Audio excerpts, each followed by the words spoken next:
जय हिंद दोस्तों आप सब ने पुरानी खबर में ओआरओपी के बारे में सुन रखा होगा और यह भी सुना होगा कि सरकार ने 15 दिसंबर 2022 तक का समय कोर्ट से ओआरओपी का एरियर देने के लिए मांगा था।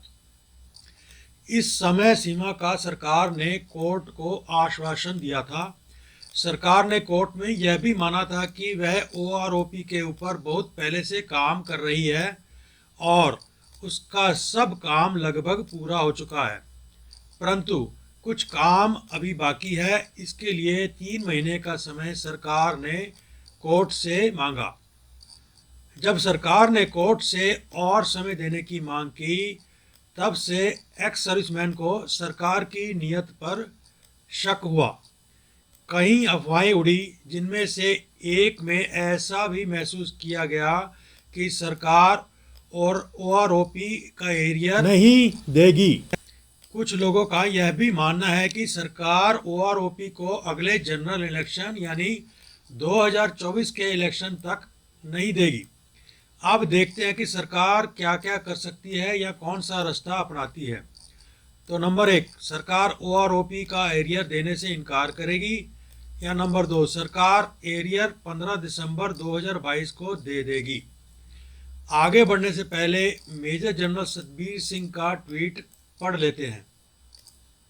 सरकार का एरियर देने की इच्छा नहीं लगती। फंड्स की कमी को बताया जा रहा है, जिसकी वजह से ओआरओपी का एरियर नहीं दिया जा सकता। यह बात सरकार ने ऑनरेबल सुप्रीम कोर्ट में नहीं बताई थी। सरकार एक्स सर्विसमैन को मजबूर कर रही है कंटेम्प्ट ऑफ कोर्ट यानी कि अदालत की अवमानना की प्रोसीडिंग का केस फाइल करने के लिए। एक्स सर्विसमैन को मजबूर किया जा रहा है कि 2015 की तरह फिर से एक मूवमेंट लाएं। तो पहला ऑप्शन जो हमने पहले डिस्कस किया कि सरकार ओआरओपी का एरियर देने से इनकार कर देगी, ऐसा नहीं हो सकता, क्योंकि सरकार अपने आप को फौजियों के हित में काम करता हुआ दिखाना चाहती है।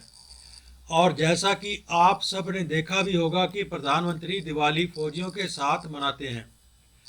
डिफेंस मिनिस्टर राजनाथ सिंह ने हाल ही में इन्फेंट्री डे फौजियों के साथ मनाया। तो पहला ऑप्शन एरियर ना देना सरकार के लिए हानिकारक होगा, इसलिए यह ऑप्शन नहीं हो सकता। दूसरा ऑप्शन, सरकार पूरा एरियर 15 दिसंबर 2022 को दे देगी, लेकिन इसके लिए सरकार को बहुत बड़ा बजट बनाना होगा।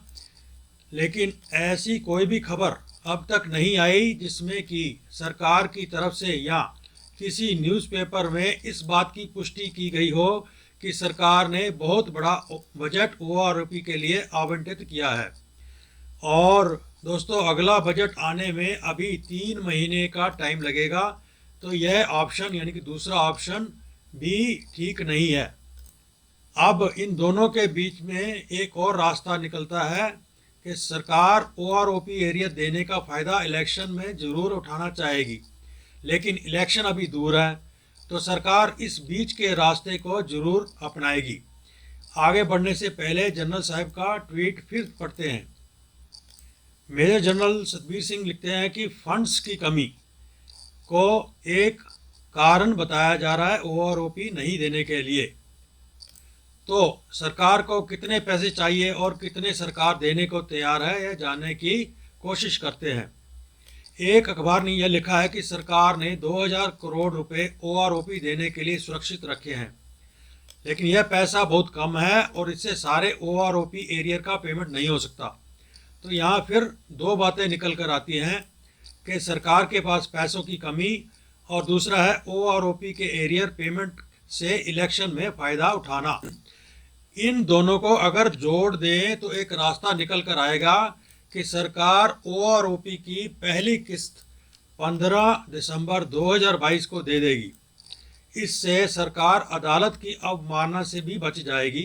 अब सरकार बाकी किस्तों को ऐसे बांटेगी कि आखिरी किस्त इलेक्शन से थोड़ा पहले ही दे दी जाए।